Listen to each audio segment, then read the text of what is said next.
Welcome to Christian Statesman. I'm your host, Zach Wagner, and this is episode 88, Losing Faith in the System. If you are part of the baby boomer generation, as I am, you grew up in a world where trust in the systems around you was a given. In rural Indiana in the 60s, folks believed in God, family, and country, usually in that order. Believing in country meant that we trusted those we had elected to represent us. If they did not listen to and give a fair representation of the mindset of their constituency, they were quickly voted out. This was true at the local level, but also mainly true at the national level, at least in those days. But as I grew up, started my own family, and began my own adventures into the world, things began to change. The corruption seemed almost insignificant at first. Politicians started behaving strangely, then it began to accelerate. Over the last 15 years, it has reached a feverish pace, and it seems we no longer recognize some of the political dialogue that is happening. Somewhere along the way, the very fabric of our political system changed. When I was young, there was really only nominal differences between a Republican and a Democrat. America was a centrist country where populations leaned a little left or a little right, depending on where you were. We could easily talk to each other, compare our similarities and differences, and move along together.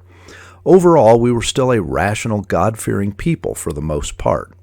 But the leftist radicals that used to hold sit-ins or love-ins in the 60s began to rise to the top of many of our institutions in the 80s and 90s. They brought along with them an invective that has indeed fundamentally transformed our country. And that transformation, for the most part, has not been positive. Among the effects of attempting to change the fabric of America from a centrist country to a left-leaning country has been a gradual eroding of our trust in many of our institutions, including an erasure of faith and God from many of those same institutions.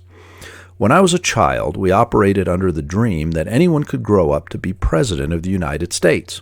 Now we see very clearly that such a dream is impossible, as a long sequence of presidents, perhaps excepting Donald Trump, has been appointed by deep state overlords who find the appropriate person to keep their agenda rolling.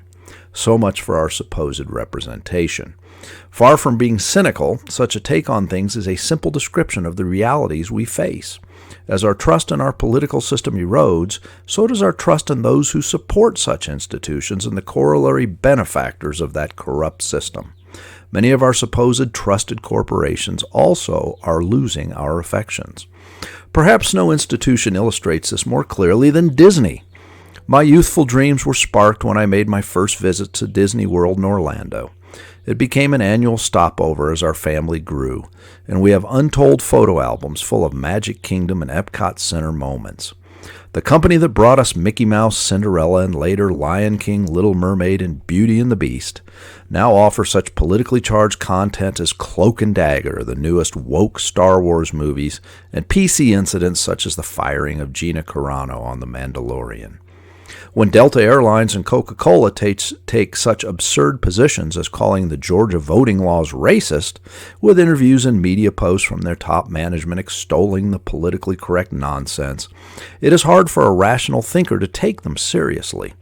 Their inability to offer cogent responses casts doubt on the veracity of the entire organization.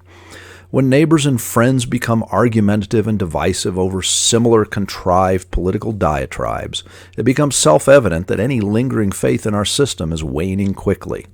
The larger question each of us must ask ourselves in order to preserve any integrity of our union is, how did we get here, and what are we prepared to do about this?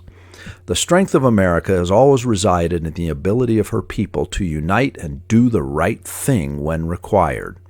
We have faced countless crises over the last 2+ centuries and have met every one of them with a united effort that has eventually seen us emerge triumphant. But there is a difference between then and now. Then we were able to lay aside our minor differences and pull together to get the job done.